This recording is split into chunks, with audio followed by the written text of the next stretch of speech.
Hello, good afternoon, and welcome to another exciting episode of the Youth Impact Parliament Season 2, Episode 5, right here on Stone City 90.7 FM. On today's discussion, we are going to talk about the rapid growth of AI in the Ghanaian youth, opportunities, growth, and the risk it imposes on we as Ghanaians. Joining me today in the studios are three amazing gentlemen, all from the YIP camp, and they are going to help you and I understand the growth of AI in Ghana.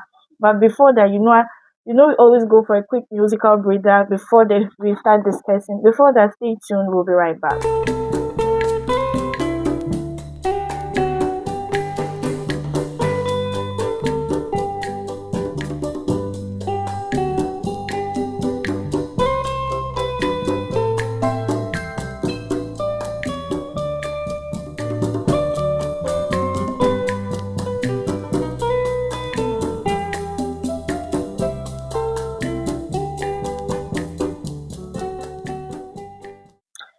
All right, welcome back from that quick musical break. Like I said, today we are going to discuss the rise of artificial intelligence, AI, the opportunities, the risks, and the future of the Ghanaian youth. Joining today in the studio, like I said before, I have three amazing gentlemen right here. The first person goes by Mr. Atipo Hwakpe, the second person, Charles Adunu, and the third person, Mr. Charles Jeho. Gentlemen, welcome. Thank you. Thank you. Okay, so today we are going to be discussing AI.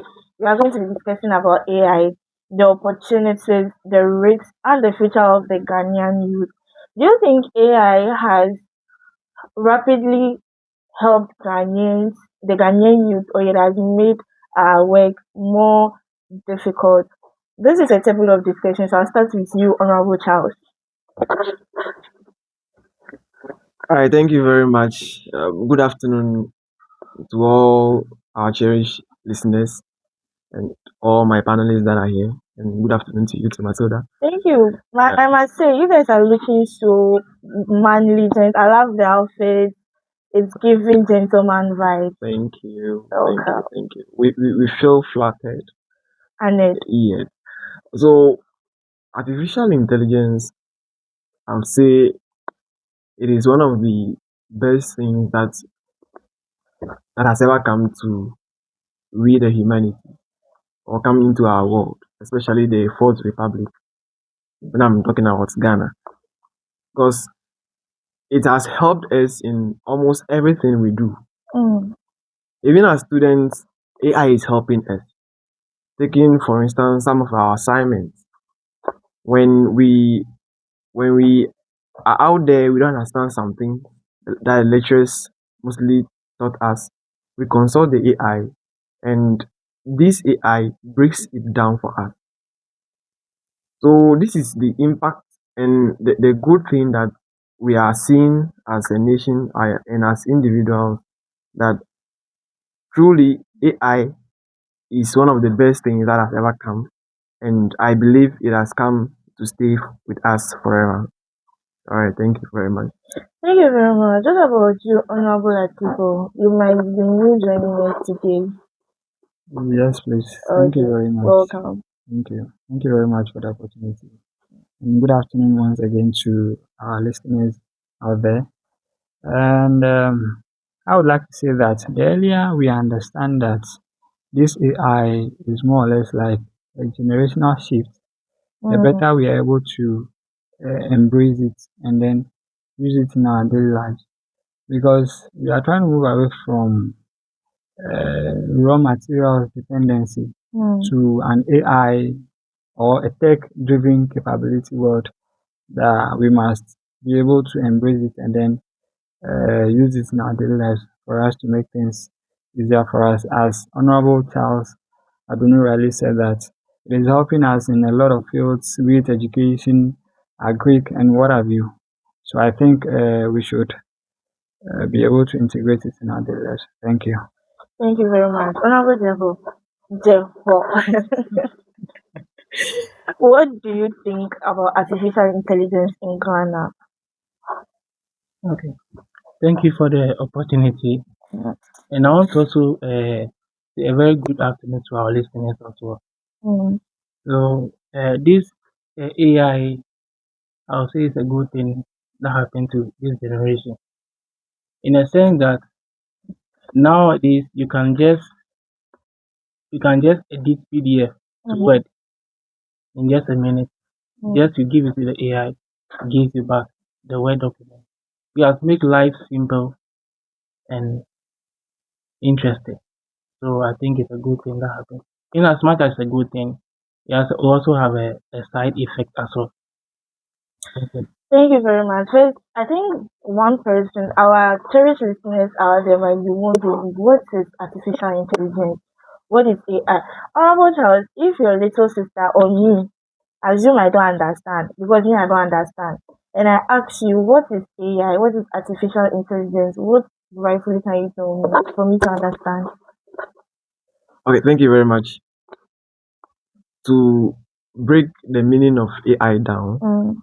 I will tell I will say that artificial intelligence is one refers to a digital platform where we try as much as possible to break things down Mm. for the understanding of even that little child. Okay. Like first I rightly said, those who don't even understand, like personally, when we go for lecturers teach us, we understand some of the things, we bring it back. And this AI breaks it down for us to our understanding. So I would say that that is what AI simply means. Mm. Yes. So it has come to stay. Whatever we are supposed to do, let's just embrace it in all our fields, agriculture, health, education, everywhere we find ourselves. Yeah. Thank you very much. Thank you very much, Honorable Charles. Moving on to another topic or question someone somewhere might ask is concerning artificial intelligence. There are differences between AI and robots. So people normally mistake AI for robots. So in my point of view, Honorable Charles, the second one in the studio here, how best can you explain to someone that always thinks robot is AI? Thank you very much. So robot um, is a machine also, Mm, and AI is a digital platform okay. that can regulate that robot. So AI, the robot itself is not AI. Mhm. It's a platform that can regulate that robot. That is the AI. Okay. Uh, that control the thinking ability of the robot Mm, and how it works. mm. Okay. So those of you listening, I hope you've gotten the message clear. The AI is a system that processes the robot to work effectively. So Honorable Atipu, what are some of the challenges you face using AI? Because as most of our parents don't want to even hear about AI, they think it is a lazy work for we the incoming generation to do, because every work they give us, we like AI. Even if you told them that use AI to generate your result, they'll be like, we are being lazy. They had time, they didn't have AI, they had to run their heads before getting it. So, in your point of view, do you think AI is a hindrance to the incoming generation's ability to think critically, or is just a tool modified to help us think effectively? Okay, thank you very much Mm. for the question. So as I early on mentioned, Mm-hmm. that it is more or less a generational shift, something. Mm. So I don't think that maybe it is sort of making the generation lazy, Mm. with the sense that if it is a case that we need to, teach the new generation on how to use these tools for them not to depend solely on it, we should do so. But maybe condemning it that it is going to make the generation very lazy, to that effect, I don't agree with it. Yes.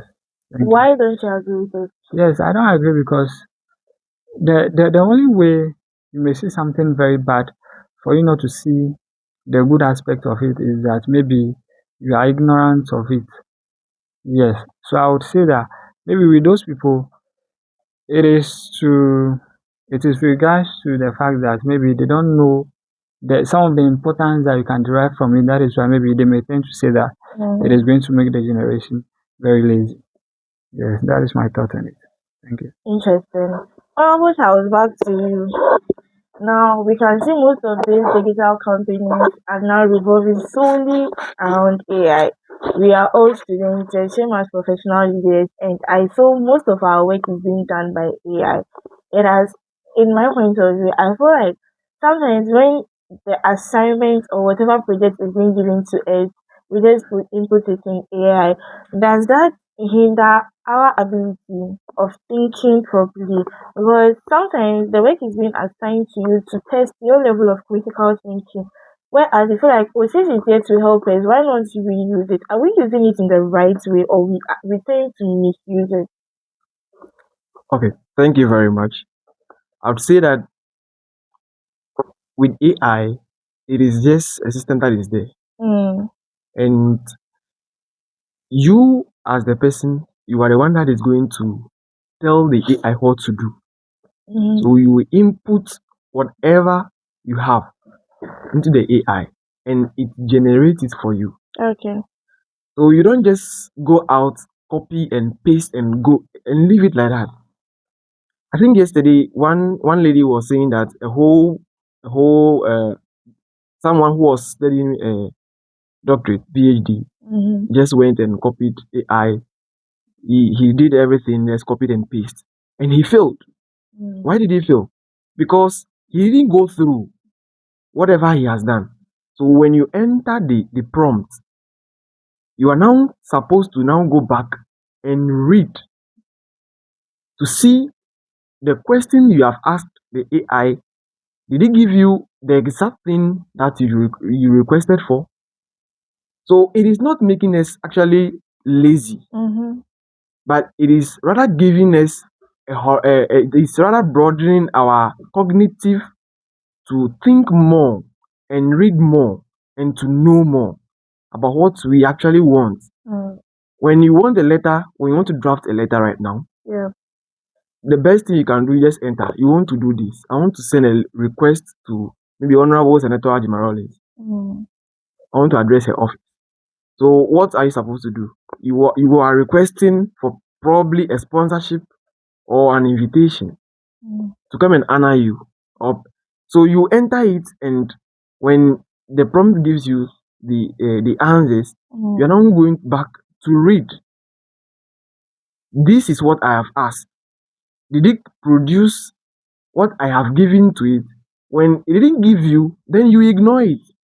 But if it is able to give you the exact thing that you requested for, who says you are lazy? You are not lazy, because at the end of the day, you are going to read through again. So let us just try as much as possible to adapt to it. Let's adapt to AI. Let's embrace it and let's make it work, because it's going to make everything look more easier and help us move fast. Because we are all Gen Zs. We are all Gen Z. I'm So not a Gen Z. I'm a boomer. well, that is what you are saying. Yeah. That is what you are saying. But I know you are a Gen Z. You even use the AI more than I do. Which year was I born? Probably 2005. Let's continue. Let's continue. So let's just embrace it and we move on. Yeah. So, Thank you very much. thank you very much for that insightful input you just gave us right now. Now, back to Ghana. Most of our leaders are trying so hard to add AI to our syllabus, like make it a core subject for we the Ghanaian youth. Do you think it is a journey that is going to help us as a nation, or you think it is a journey that is going to corrupt the minds of this incoming one? Looking at the high rates of internet fraud, cyberbullying, and other stuff, do you think this is going to help us, or is going to create another opportunity for the rise of this internet vices? Okay. So as a nation, I think on the 24th of April, 2026, Ghana actually launched its national AI strategy and digital device transformation and economic growth, whatever you call it. So they launched this drive in Accra. and His Excellency John Dramani Mahama attended that, including the Speaker of Parliament and some Okay. other dignitaries. Why would they launch an AI strategy as a nation if AI is coming to destroy us? His Excellency John Dramani Mahama wouldn't even allow the Minister for Communication, Digital Innovation Education too. to even come up with that idea. But His Excellency John Dramani Mahama knew very well that AI is a good thing. We can use it in finance, we can use it in education, we can use it in agriculture, everywhere we find ourselves. That is how come we as a nation, we even launched it. It is not a bad thing. Talking about internet fraud, I think now we are almost inclined to it. If there is internet fraud, there is also a department where they deal with all those things when it comes to cyber fraud. National Control Authority. Yes, Communications Authority. that is it. So AI, although it is having a bad side where people copy it badly, it is also having a good side where those people who copied it badly are being arrested for copying the bad side of the AI. Okay, that brings me to my next question. Because most of us are now focusing on the positive aspect of AI, why don't we just like take a look at the negative aspect and the negative influences it's going to have on our economic, our social, and our political life as well. Even when it comes to religion, so it might affect us in a way. Because right now there are lots of the holy scriptures that are written in multiple languages. And AI, when you ask AI, like they said, the Bible is a two-sharp-edged sword. When you put a quotation in the Bible, AI gives you the meaning on a deeper level, the meaning on a shallow level, and then you can ask it to translate it into any other languages, being it pidgin or whatever. It gives that to you. As long as running away from the Queen's language and learning a language that is not appropriate or that is not endorsed by your country, we still don't get the question. We are speaking about the positive aspects of AI. Let's talk about the negative aspects of AI and how it affects us economically, spiritually, and sometimes physically. And like I said, let's use the Holy Scripture for example. The Holy Scripture has multiple languages. It is being written in different languages. But when you input it into AI, it gives you two different understandings. The bare man's wisdom and on a deeper level. I don't know if you've gotten it. And that on a deeper level too, it entails a lot that maybe on the surface you are not supposed to find out. Is that not killing our religion or Okay. how is that going to affect us? Because we are speaking solely on the positive aspect of it. Let's look at the negative aspect from this field. Okay.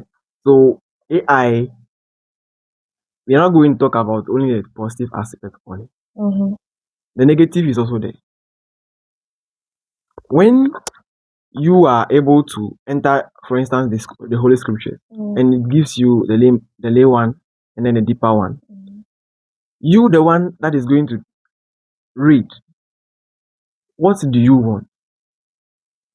Okay. Do you need the lay or you need the deeper one?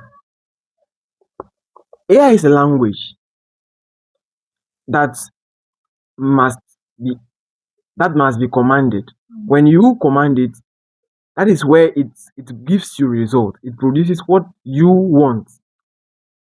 So if AI is transcribing something to you that you don't or you don't need, then you just ignore it.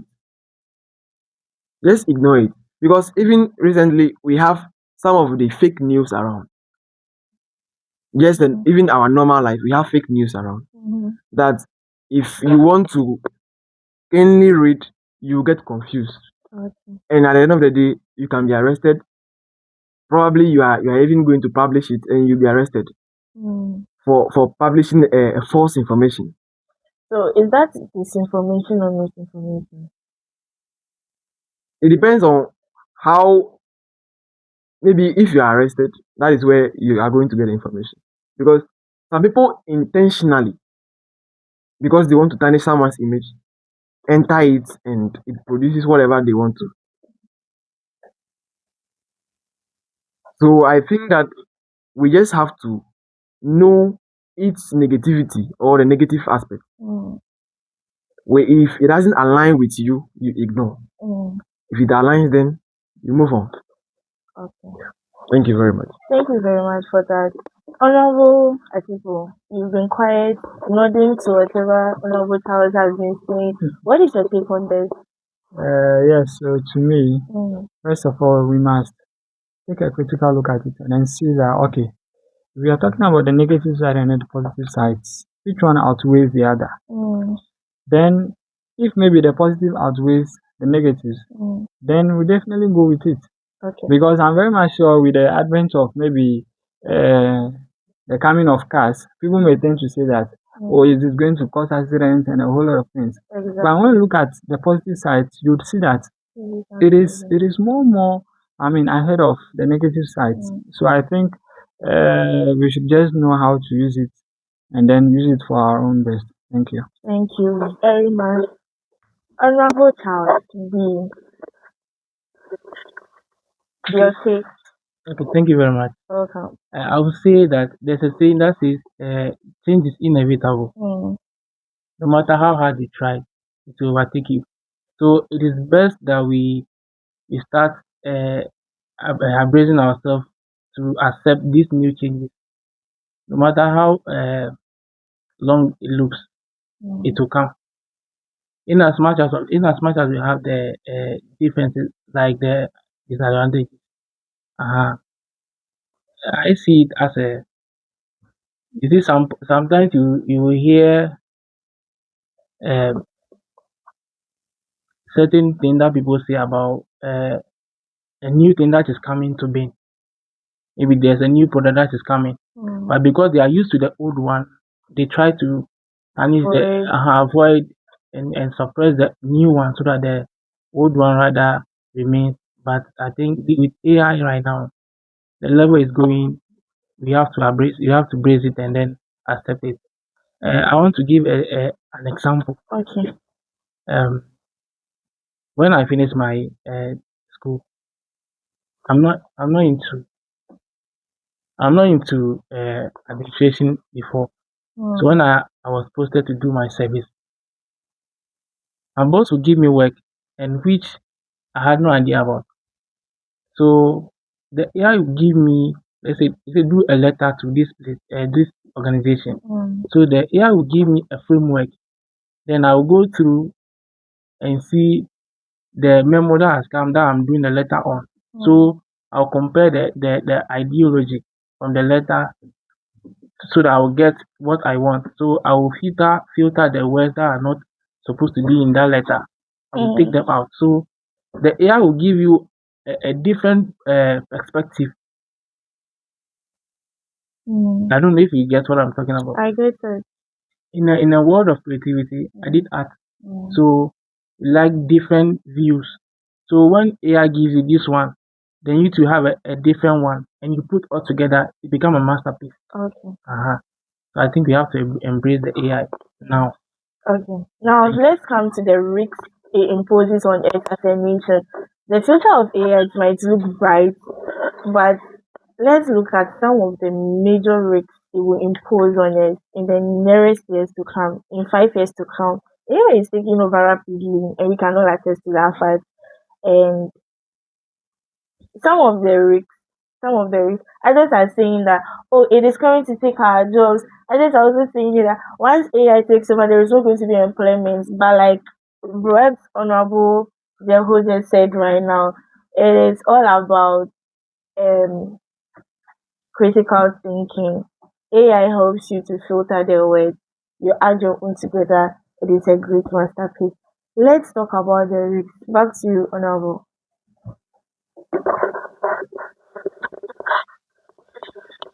Okay, so if you want to talk about the risk, you see, we have AI agents that automatically reply every messages or everything that you need to do online. You don't need to put your finger to it. You can be sleeping once you activate those things, you give AI that access, then it gets access to your information, a whole lot of information about you. So that is also one of the bad aspects. In as much as AI is doing the job for you, AI is looking at taking your data. So if you remember, Honorable Sam George was talking about this same issue, that they are hosting our data outside this country. There are a lot of data that are being hosted outside this country. So that is also one challenge that we have to look at. So in as much as you want to have a simple life, you should look at the consequences. I was trying to do this AI agent, use it, but when I look at the things I'm going to give access to AI, I said no, I'm not going to approve that. So I paused. So I think we should look at where the consequence before we engage AI on certain things. Thank you. Thank you very much. You just made mention of accessing of personal information and data. And this Ghana, one if any other country being able to hack into our data core and obtain that this country is going to be under colonization. And we have other countries that are powerful, that protect their data core, yet still they use AI. A typical example is Russia and Korea. I don't know North Korea or China, they don't use our normal WhatsApp. They use their own personalized WeChat. And this is a WhatsApp that is just within the country. It's no one has access to it outside the country. Don't you feel this? Yet they are the great developers of AI. What are they doing right that Ghanaians are not doing? Honorable Charles. All right, thank you very much. You see, in Ghana, I would say we are now growing. Mm, We are now growing. mm, News came, I think, like a month or two, mm, where the US wanted to help us with some healthcare agreement and get our data for I think 25 years, which His Excellency John Dramani Mahama proudly declined. exactly. We applaud him for that. Mm, We are growing as a nation, mm, and I think that it is now that we open our mindset and broaden our horizon to embracing new things. mm, So what am I trying to say? mhm, If the Russia and the Korea or the Asian, they are able to have their own private WhatsApp, people in Ghana can also do the same thing, because we have people who are into tech, original technology. They know how to code. mm, They can code very well, exactly. and I think these are the people we need to bring on board Mm, as a nation.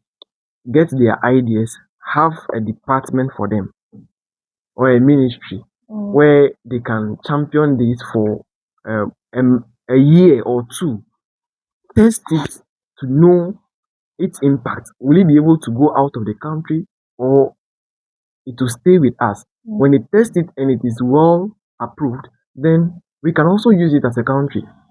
But like I said, we are now growing. mhm, Our minds may not be at 1,000%, but I think that with this idea, it starts from here, mm, from a brief, where you develop the idea, test it before it becomes a final result. mm, So let's try as much as possible to be innovative as a nation. The Ministry of Communication, Digital and Innovations should come up with this initiative. Honorable Sam George should come up with this initiative and see that to read that our data is not being sent out. mm. Because once, like you said, it is being sent out, then automatically Ghana is under colonization. straightforward. There is no back and We will forth. be in this country, and Ah, the only thing left is that they will not probably come and say we are coming to take the Flagstaff House or the Jubilee House, but they can be in their rooms and take over the whole Ghana. mm, Yeah. Do you understand? yes. So let's be innovative enough.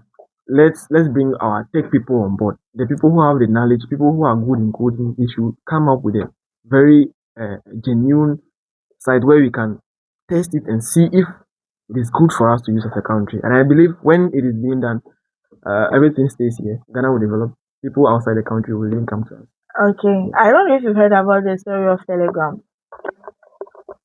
The app, one of the most safest app you can use, that before they hack your Telegram account, meaning the person is a pro. Maybe the person was seated on the same table when they were developing it. That has been one of the best apps. And I think two of the most powerful Asian countries are fighting over this app just to obtain it, because once you obtain this app, before someone gets access to your information or hacks into that account, this particular Telegram account, maybe the person has gone to God to ask him for the way out.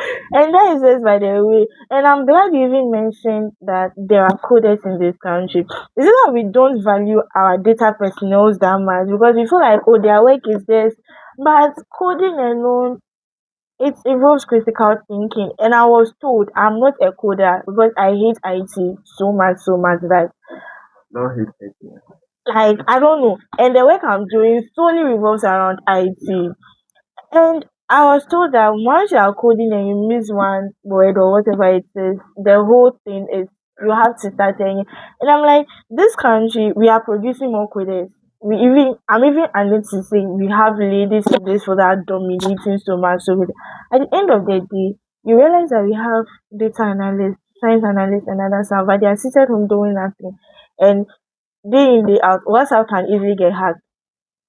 Your Snapchat can easily get hacked. And look at these power countries, look at these power nations that sit behind. And sometimes it will shock you to realize that who developed the app, who developed the data core is just a 12-year-old child, it's just an 8-year-old child. And here lies the case, Ghana had produced and is still producing this PowerPoint, like these powerful people. And I feel the country is not doing anything about it. And now that they've even initiated the launch of the AI in Ghana, don't you think it is high time for these people to get on board, test their abilities, and know how far we can get with this? Honorable Atiku. Yes, so definitely we have very good people, experts on this field that are doing very well. But you see, at times we don't tend to value our own people because they are our own people. I don't know whether to say that we don't actually value them, or because all these people can be brought on board so that they can create platforms that will counter some of those risks. Definitely. But at the end of the day, you would see that our leaders go for people outside, which we even know for a fact that there are people in this country that would even be able to do much more better than those people. So I think our leaders should also, be thinking about some of those things that they involve our local people, our own people, so that they are able to create some platforms as Honorable Charles Riley said. Yes, thank you. Thank you very much. Honorable Charles, your input on this. Okay, so in my earlier on presentation, I made mention that we should create a department for them. We should create a department for them. KNUST, they have people who are doing this tech. HT also has. HT also. And these people, they are very good. When you run it, you have error, they go back and run it again until they have the final result. So if we have the people who are good at that, why go out of the country to go and get some people? Sometimes it sounds funny. Sounds funny. And this is the problem we are having in Ghana. Let's utilize our own people we have.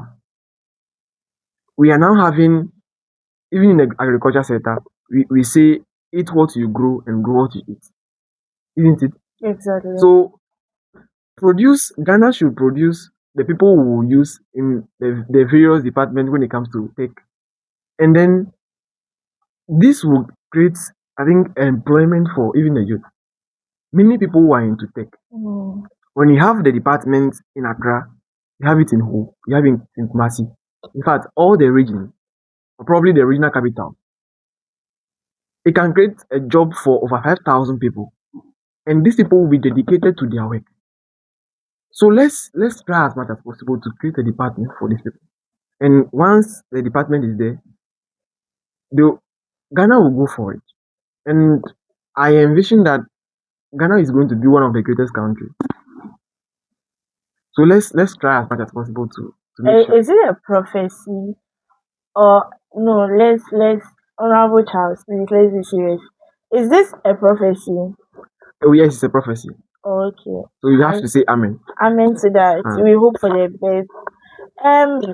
Let's put this ball rolling to discussion. Have you worked with AI that has made your job even more difficult? Like you are supposed to do a project and you're like, oh, let me give it to AI to do it for me. And at the end of the day, AI has even messed the work for you. And you will start back and realize that, "Oh, if I had done it myself, it would have been better than me giving it to AI." Has it ever happened to you? And how were you able to bounce back from that AI error or technical error to the normal? Honorable Taz, you are not this. I know you've had a lot of encounters. Okay. Personally, I don't have any encounter there. But what I know from the beginning of this AI thing is that what you give the AI is what it gives you back. So when I understand that anytime I'm handling AI or I'm working with AI, I'm very conscious on the things I put in, because AI platform is built around a database.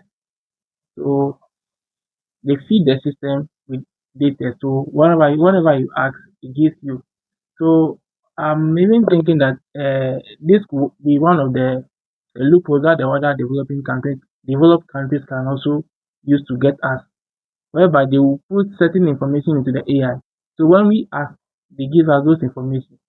So it's like a misinformation kind of a thing.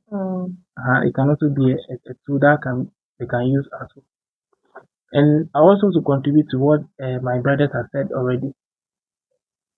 Before this AI thing will push that we have the savers in the country to host our data, it has to start at a point where we start loving our country. Because most people, when they say something is Ghanaian, you don't want to hear it. You don't want to be part of it.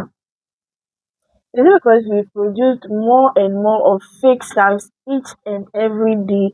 In the sense that, if I'm buying my own local products or my own local produce, I know that it's not going to help me. But if I should get a foreigner's product, it is going to last long.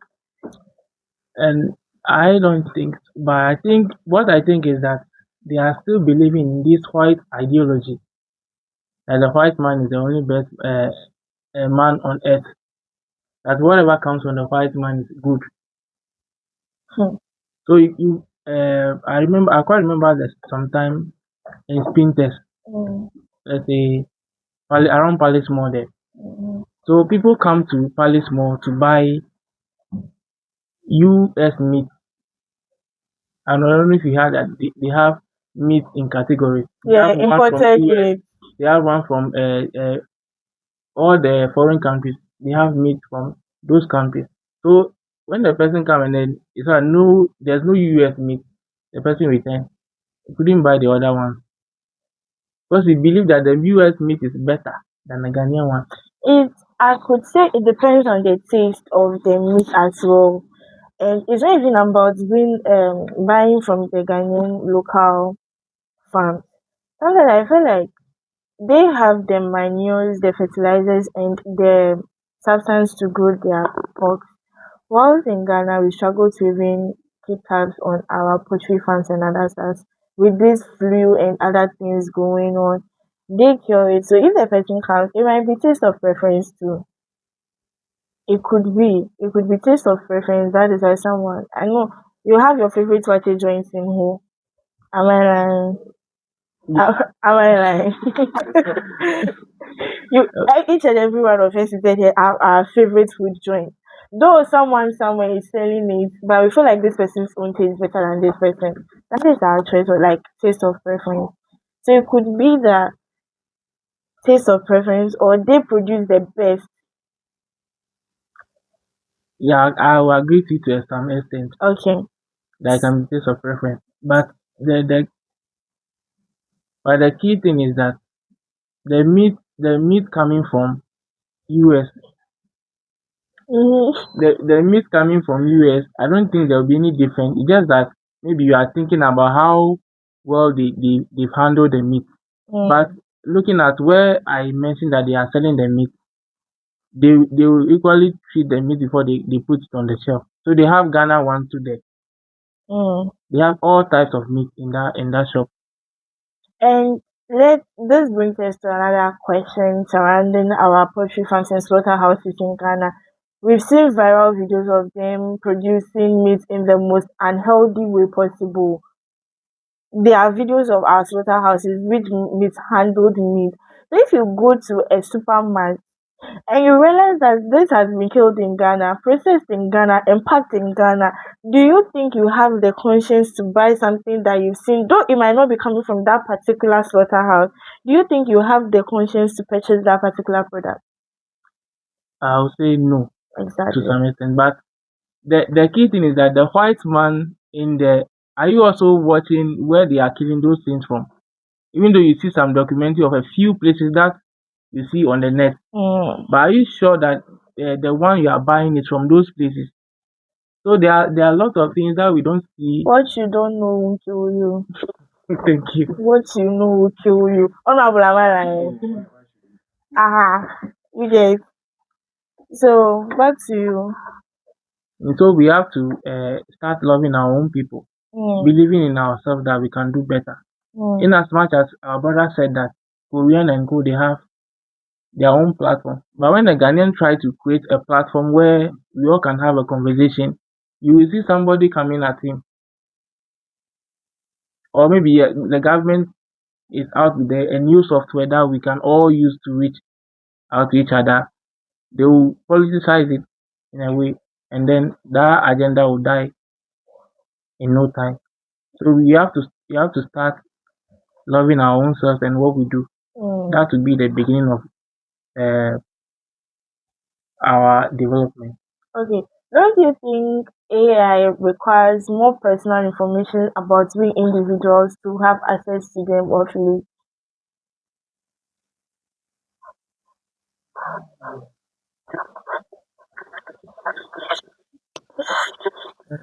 Yes, I would say yes in a way, because you would see that for you to use the upgraded version of the AI, then you need to put in certain information.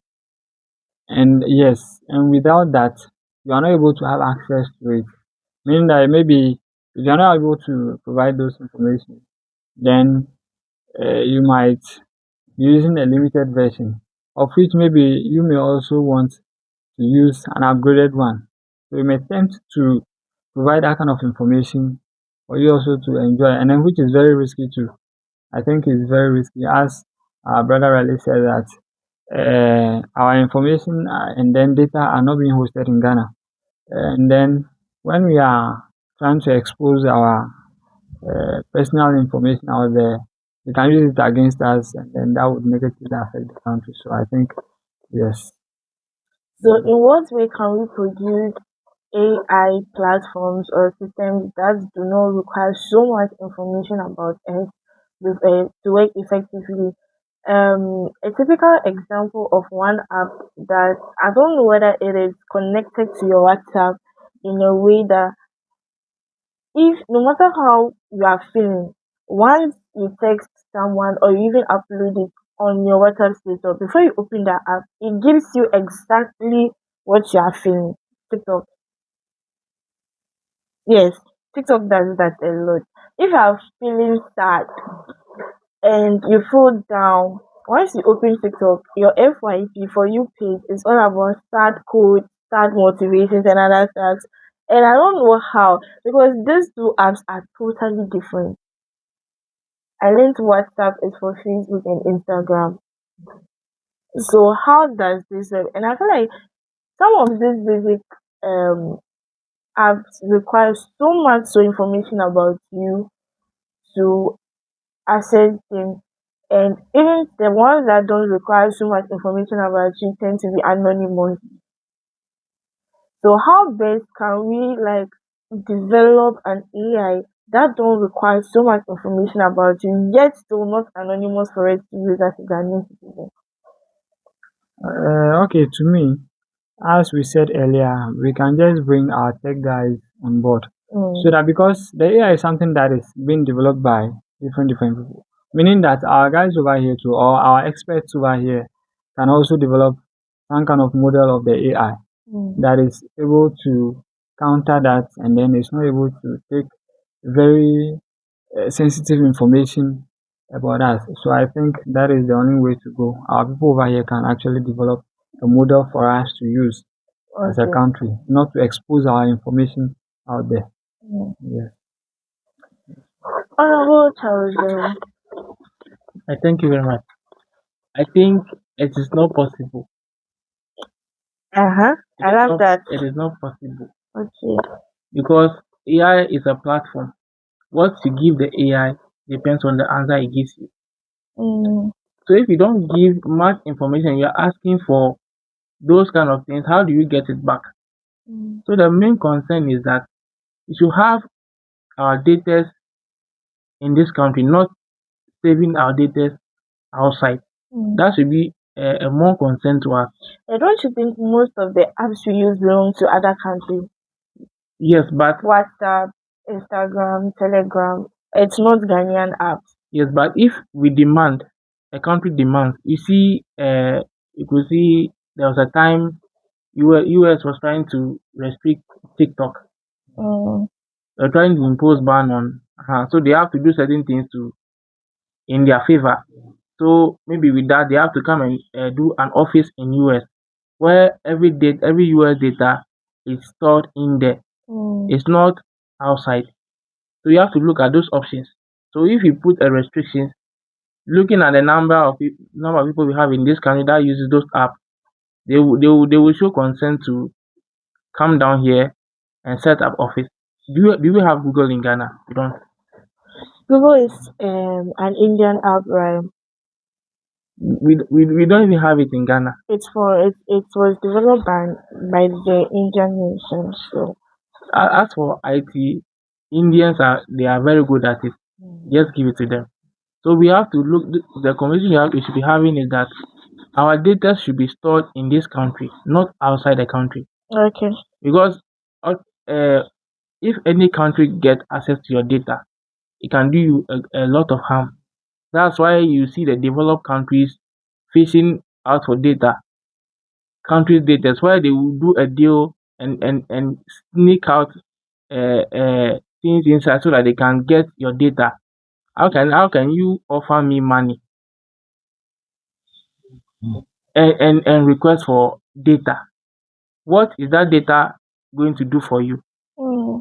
That should be the question. So we should have our own hosting platforms in this country and also engage and love our tech guys. Those who are doing well in the tech, let's support them. Let's give them all the support that they need so that they can excel and do more. So that we can have our own platform that we will now be will not be depending on other countries to let's say to advance our country. Mm-hmm. That brings me to the most trending current. It hasn't been current, but I think for the past 2 weeks, right? 1 week, it has resurfaced again. The Minister of Communication says for you to access a particular site in Ghana, you will now need facial verification and your Ghana card. What is he trying to imply? Because most of the youth are solely disagreeing to this particular um speech he made, and it hasn't been something he said once. He has said it on multiple occasions, meaning he has every intentions of implying this particular law. Do you think it's going to help us? And looking at this whole thing, is it going to help we the youth, or is it going to deter us? Okay, so from my point of view, I think it's going to help. It's going to help a lot of people. If you look at our neighboring countries, Burkina Faso. It was banned totally. It Mm. was banned totally. This one we are not looking at banning it totally. We just want to make sure that if you are not above a certain age, you shouldn't even use it. So there's an age limit. So I don't understand where people try to fight this thing that he's saying. Mm. It's for a good cause. You'll be shocked to see a a a 13-year-old boy or girl watching those kind of things. Mm. Where did they get it from? Do you watch yourself? Oh, I don't watch. Okay. But I'm just saying that you will see those boys and girls watching it at a young age. This gay thing that we are fighting today, gay and lesbianism thing we are fighting today, Mm. it starts from those places. Mm. I think there should be a particular topic for discussion another Yeah. time because this particular LGBTQ topic is very deep.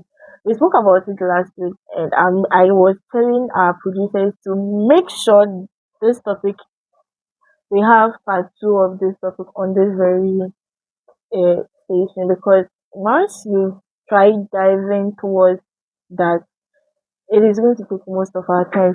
But before that, we are going for a quick musical break. When we return, discussion still continues.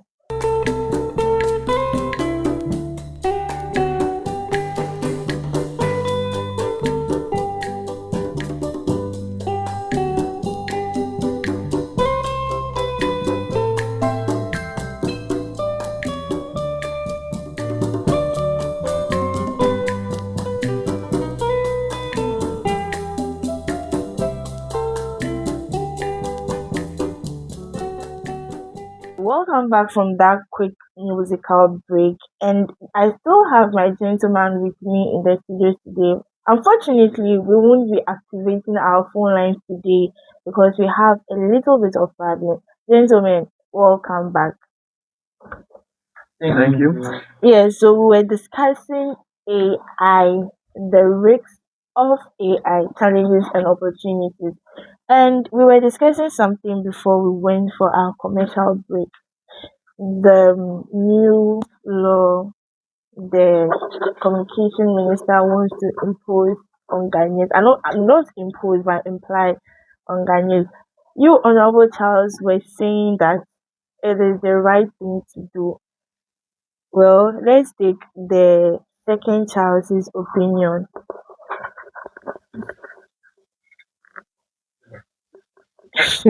All right, thank you very much. Mm, I believe it's the Nita law, No. no, the LGBT, or which one? the face verification and the Ghana card for you to be able to access the pornographic site. Why are you laughing? Why are you laughing? It sounds funny, Okay. but Is it a good law to like to pass around or it's just another law to scare Ghanaian citizens? okay. So I'll say that this very law, I Mm. think, it has been sent to the cabinet for it to be approved. Um, well, I'll say it's a good thing Mm. and then also a bad thing. How? Yeah, I will surely explain. Mm. First of all, let me see. I'm sorry, I have to step out a little bit Okay. to make some calls. Um, the fact is that the good side. Let me talk about the good side. Okay. We have children and people who are underage who are actually misusing the internet. Mm. So they visit sites that are not supposed to be visited, Mm. and probably they saw it on their friends or someone else's phone, and they want to practice what is not supposed to be practiced at Mm. their age. So when you want to log in and you enter your face ID, everything already, they know that you are underage, because I know someone told me that even before you visit the site, they will tell you is it 18 plus or So something like that. meaning you've not visited the site before. Well, I will say yes or no. Okay. So Honorable Charles and Honorable Atipu. Yeah, I don't like what you guys are doing. Oh. You. Honorable Charles, please talk to me. so when they know that you are above 18 years, Mm. then automatically you will be declined. Because what is the cause of all the teenage pregnancy and all the stuff that is happening currently? So you think one of the causes of teenage pregnancy is being able to access a pornographic site? It could be. Okay, It could be. interesting. Because what you see is what you want to practice. Some people they believe in the Thomas kind of faith, where they say they would like to put their hands into the wound before they believe that this one is real or it's not real. Okay. You understand? Mm. So already when you go, you will be declined. But then what about the adults? Already your information, meaning that they are all coming, the law is coming to take your details again, which I believe is not the right way. So when we are looking at the positive side of it, we need to also look at the negative side. Mm. Most of the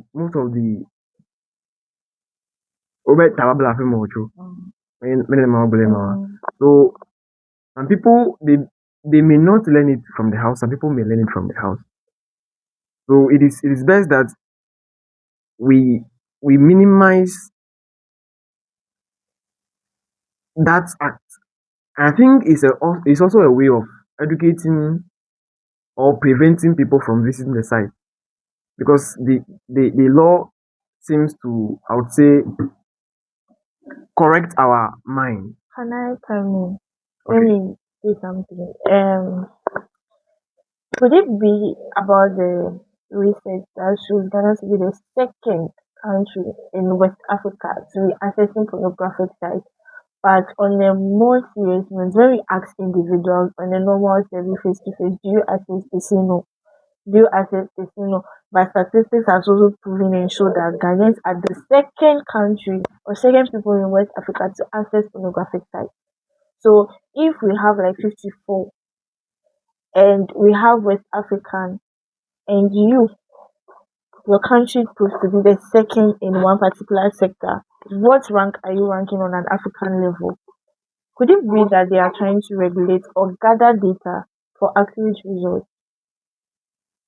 Well, the result may be false Mm. or it may be true. It depends. Because the last time someone can take your phone Mm. and you don't know where the person is going to. Okay. You've already logged in with your details. Even Google, you use your details to log in. So the person can just use your own credentials to log into the site without even your knowledge. And once they log in, the system has already picked that you are the one that has logged into the site. So personally, I may say, even if it's not me, it may be a friend of mine who had access to my phone and tries to visit there. Now, when he or she visits there, who are they going to blame? They're coming to blame me, Mm. because I am the one that log in with my email account. Okay. You understand? That is Yeah. why when you ask me, did I'll say yes. If I said earlier on, I said yes or no. So I think that the data may be correct or may not be correct. Okay. Interesting. So, Honorable Atiku, do you think this should be one of the rules that should be passed in Parliament, or you feel there is no need for it? Even if they imply the rule, this youth will still look for means and ways to access the site without even having the need to register or use any other verification form. Do you think it is really necessary, or it is just one way to gain admission? Okay. So to me, I think it is something very good. All right. Mhm. So Tell as us. the rest of my colleagues rightly said that it is going to restrict underage children from having access to those particular sites. And then with the adults too, it is tending to do a lot of harm than good than we think it is, right? And then if you need your personal information and data for you to be able to access those websites, then I think that it is even going to restrict people. You are not even, I mean, willing to put out your data over there so that they know that, okay, it is so and so that is having access to this site. Okay. Maybe so. With regards to the research that you just talked about, that when you're ranking the countries in West Africa Mm. about people that visit those sites, Mhm. Ghana is, I mean, the second, and it is painting a very bad image of Ghana. Mm. And I think that maybe that may be one of the reasons why they want to try and then correct that. Okay. Yes, thank you. Thank you very much. Now back to the question of AI. AI is fond of generating, manipulating information to tiny someone disinformation, as you said earlier on. Could you think there should be a particular AI that dictates this being a fake news or this being a real news? Honorable Charles. Thank you. I think there should be. Mm. There's a saying that it's only a thief that can know a thief. Hey. Safra me come where you are. It's only a thief that can know a thief. If you Yes, are not a but thief, you will not know that this person is a thief. ah, So but there are people that genuinely know that this person is a thief that means without you have done the act before. You know, you I will know honorable What you say is different from maybe you being a security personnel. not even security personnel. We have people that genuinely see you and know that yes, you are capable of doing this. what I'm Yes. saying, you are not getting Yes, the so picture. please So when make me understand. yes, when I say when you know it might not be necessarily you are stealing, but you know that this thing, by if I do this and this I can steal. So you know the rules around it. That doesn't mean that you are a thief. Maybe you know, but it might not be stealing. So when it's good to have a platform that can detect AI, and it will be a good one. Honorable Adonu, Adonu, what do you think? Well, I would say that some of the platforms, they are able to tell you that what you are producing is fake. Mm. Yes. For instance, some people when they do their research, Mm. yesterday, one of my lecturers, she was saying that she cited some things in her research. When she went back to check, all the citations never existed. Uh-uh. I'm telling you the truth. Because she used AI. She used AI. Exactly. You understand? So I think that there can be a platform to detect. If there is no platform, then how did she know that the person they quoted or they cited, Charles Jeho 2025, Mm. these dates, he said this. Meanwhile, he didn't say it. You understand? So I would say that already there are steps that are taken to detect fake AI. Mm. Okay, so even some of the videos we watch, they are AI. This one, you know that I even watched one today. I knew very well it was AI. Most of the videos you watch, they are AI videos. Most of them, they are AI videos. Someone will just sit behind and generate an idea, translate it, and say, okay, give it to me in a video form. We even have the one of the AIs that does the video. All you have to do is just to do your scripting. Once you just run it and it gives you whether you want a person to talk, the person who is talking want it to be a dark man or a white. If you have a white color, they will give you all those things. So it will be good if we know that what we are doing, we are having a genuine mind, and then also we detect it quickly so that it will not spoil the rest of the market. People will say that all AIs are the same. No, all the AIs are not the same. There are some that will give you the accurate things you need. There are some that you 1,000 years they'll give you false.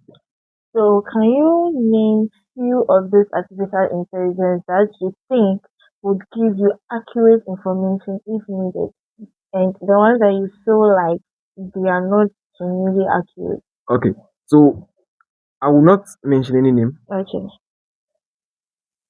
because I don't know the mind behind the person generating his own ID or Okay. AI. But everyone is used to chat AI. That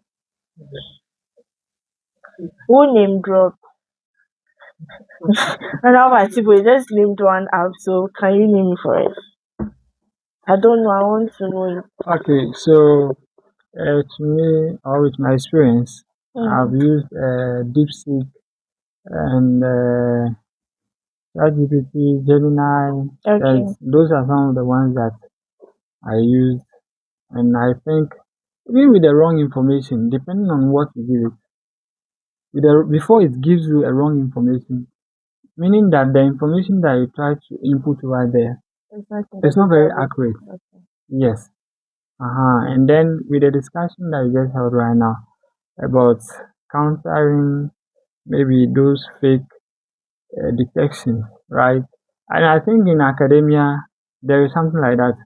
That even when students use AI to do research, you can use some kind of other devices to detect whether this is an AI written document or it is not. So I think with that example, we can even develop others that will be able to detect whether videos, news are, I mean, fake or not.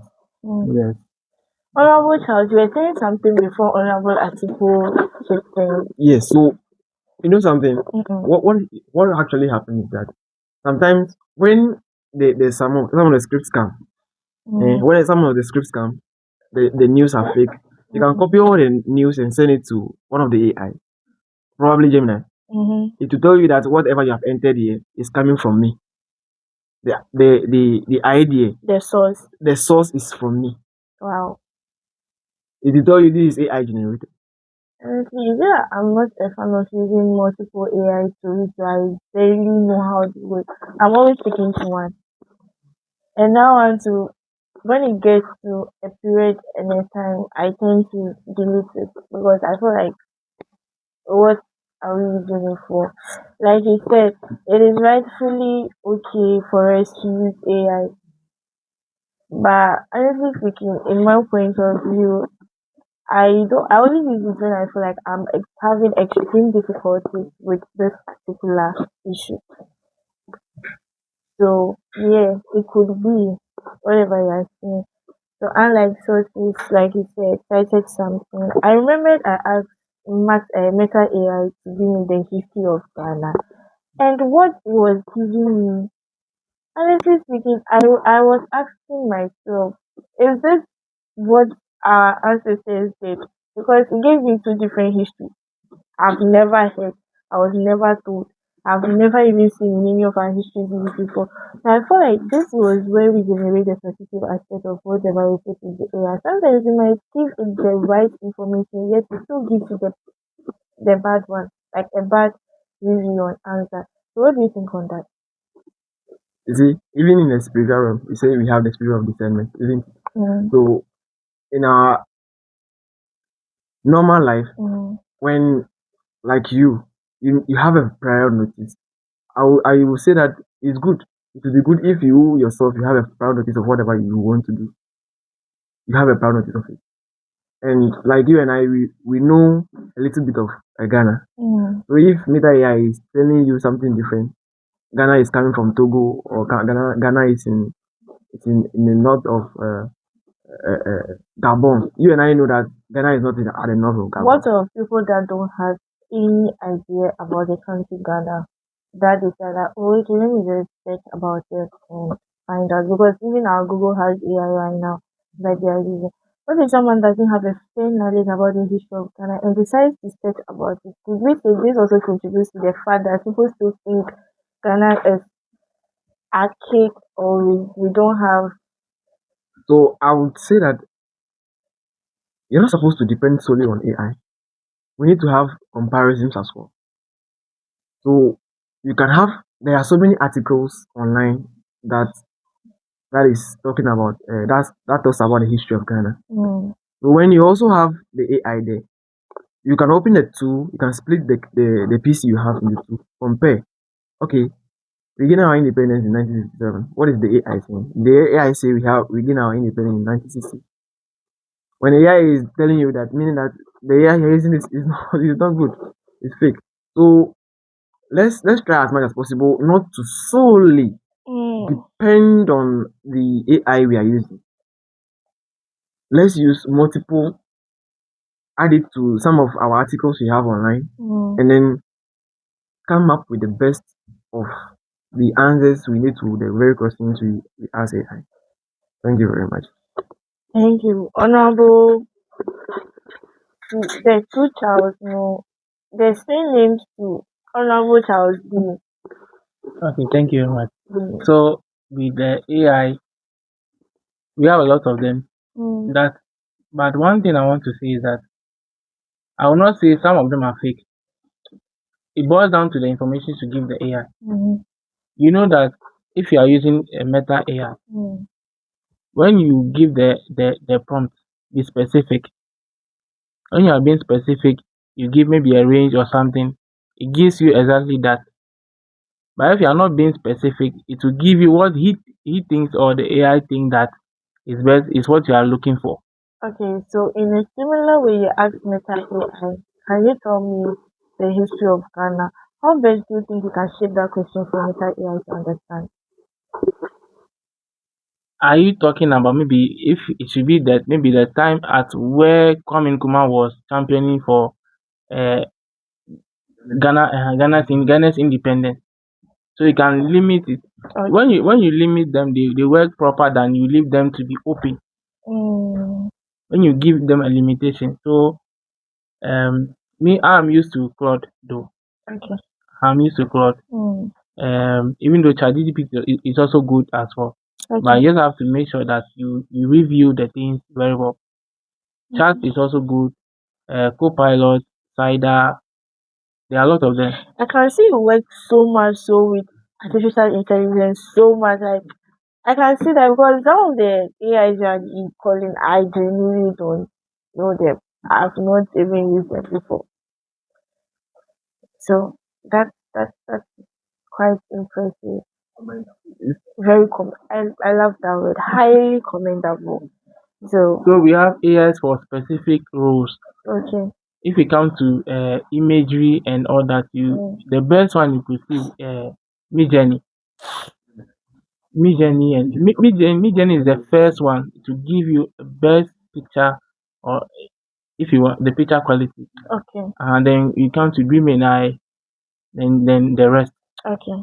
Uh, so you research the specific role or the things you wanted to do. So the things you want to do will determine the AI you look for. Mm. Maybe you want a project or something, you can use Notebook LM. It depends. You want research, you can use Claude. Mm. It depends anything you want to do. So AIs are there, they are in categories. So you cannot. I think the last time I tried using the AI in WhatsApp business, Mm. the answers it was giving me, they were all towards business. Really? Yes, try it and see. Are you? The AI in WhatsApp business is different from the AI in WhatsApp itself. So Okay. they are meant for specific Purposes. purposes. But I think the general ones are also there for. Okay, gentlemen, any last words before we draw the curtains on today's episode?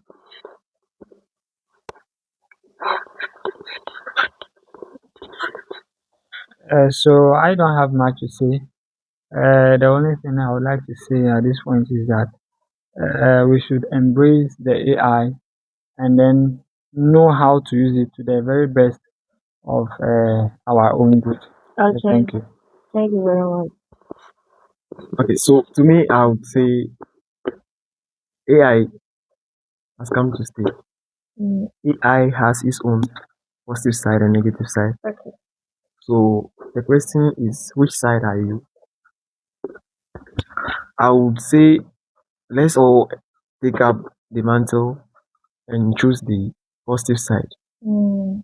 When a coder is using AI to generate his codes, Mm. change some things, and it becomes a working tool. Mm.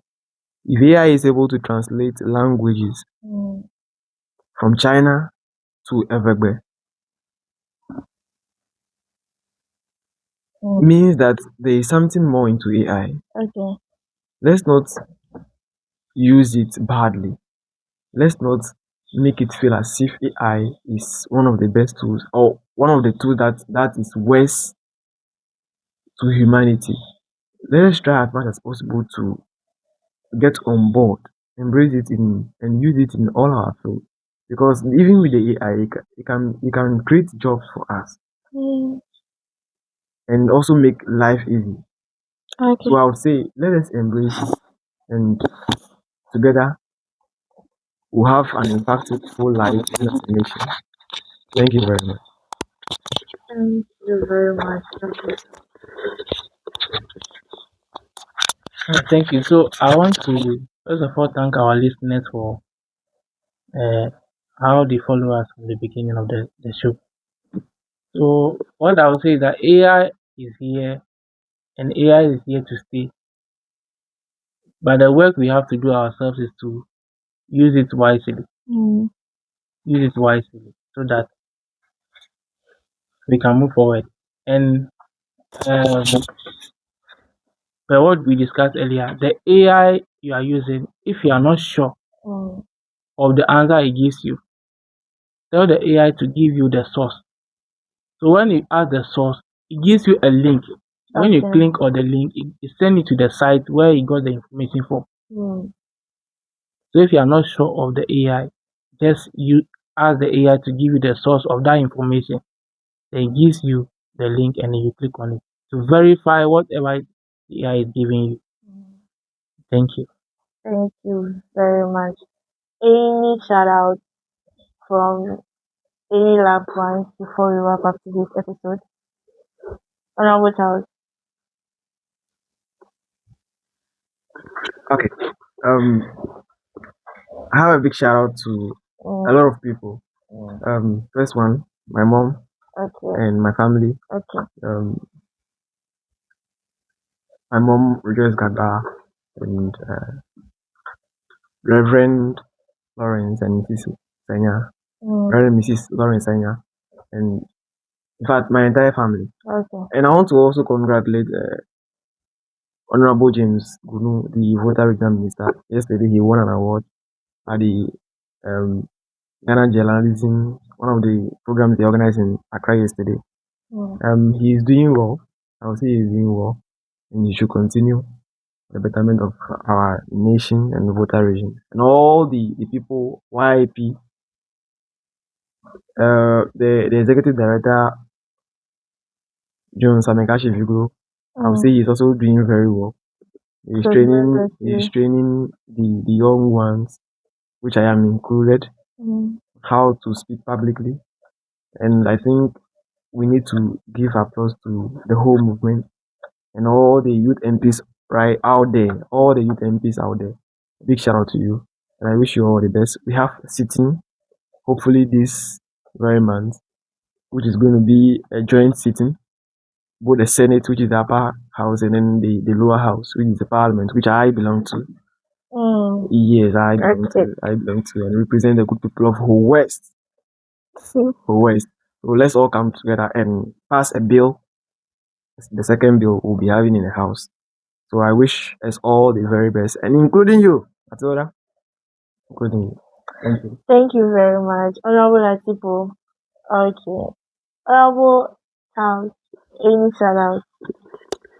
Thank you. So I want to say a big shout out to Honorable Dr. Lecha Mm. and the wife Okay. and Mr. Thomas Dake too. Okay. And also the whole of the entire Miracle Lifestyle Mm. and the entire Youth Impact Parliament, both the Senate and then the lower chamber. Mm. And also to Victoria Obenewa Adepa. I Okay. also say a big shout out to you yourself as well. Thank And you very much. a big shout out to Mama Too Sweet. Um, the station manager of Stone City. Okay. Okay. Thank you, gentlemen. As we wrap up today's episode on the discussion of the rise of artificial intelligence, opportunity, risks, and the future of the Ghanaian youth, one thing remains clear. AI is no longer a technology of the future. It is already shaping how we learn, work, communicate, and solve problems. The key takeaway for Ghanaian youth is not to fear artificial intelligence, but to understand it, adapt to it, and leverage its responsibility. On behalf of the YIP Talk Show, we say a very big thank you to you, our panelists, listeners, and to everyone who joined us on Stone City 90.7 FM. We continue our conversation on social media platforms and stay engaged as we explore the issues that matters most to the young people across Ghana. Until next week Sunday, keep learning, keep leading, and keep making an impact. My name still remains Matilda Akusa Dosia. I'm always your host. Until same time next week. Bye bye.